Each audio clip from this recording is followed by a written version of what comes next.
This week, our quarterly update with new information on some of the investigations we've done over the past several months, and in one case going back more than a year to one of our original stories. Mike Coogan lost his primary bid in September for a state Senate seat in Fall River, but he's still dealing with the fallout from our investigation that found he was working as an unregistered contractor in Rhode Island, a violation of state law. Coogan didn't show up to a hearing this month at the Rhode Island Contractors Registration Board and will now have to pay more than $18,000 for shoddy work at the Barrington home of John Angelo, who filed the complaint against him. Coogan will also face fines and a potential criminal investigation by the Attorney General's office. Another candidate in the September primary was West Warwick Town Councilman Angelo Padula, who we found with used dealer plates not only on his truck, but vehicles driven by his mother and his girlfriend. And that caught the registry's attention. Padula's junkyard is one of the oldest in the state, going back 3 generations. He told the state he sells more than 100 cars each year, entitling him to used car dealer plates. The registry tells the Hummel Report Padula's license comes up for renewal at the end of the month, and investigators will examine the affidavit he has to file verifying the sales. The DMV also tells us he added his mother and girlfriend to the list of people authorized to drive with the used car plates. Padula, by the way, won re-election and is now the council's president. License plates seem to be a common theme this fall as we found a newly elected town councilman in Exeter driving his late model truck with Vermont plates. Daniel Patterson told us he bought the $40,000 pickup truck in Rhode Island, but changed the registration to Vermont because he does business on farms in the Green Mountain State, and local plates make it easier for him to deal with the farmers. That may be, but not having it registered where he lives is a violation of Rhode Island law and lets him avoid paying more than $1,000 in local property tax, at a time when nearly everybody's bill has increased with the elimination of the car tax exemption.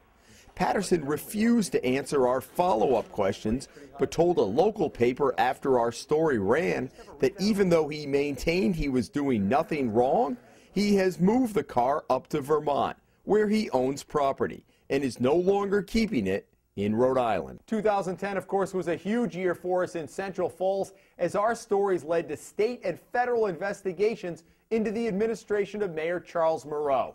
And just this month, a court-appointed receiver issued a sobering report about the future of the city. Retired Judge Mark Pfeiffer said the city could not balance its budget, given its expenses and pension liabilities, and recommended that Central Falls merge with Pawtucket, an idea met with mixed reaction. This fall, Pfeiffer stripped the city council of its power, replacing it with a 3-member panel of Mayor Charles Moreau's most vocal critics.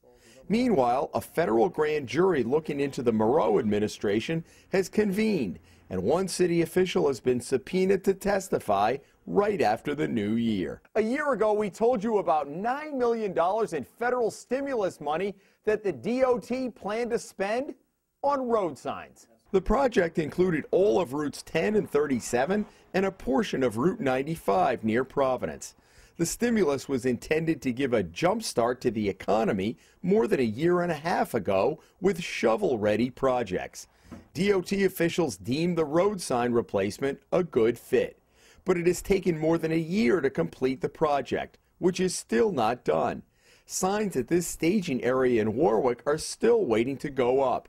The DOT tells the Hummel Report the project is almost complete and should be finished, weather permitting, in the next 6 to 8 weeks. Finally, most of the time we focus on what's wrong with government.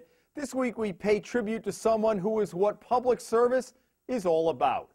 Central Falls Fire Chief Rainey Kutu died unexpectedly from prostate cancer on December 7th. We interviewed Kutu 3 months ago about expired inspection stickers on some of the department's vehicles. My fault. We didn't notice this inspection sticker on it.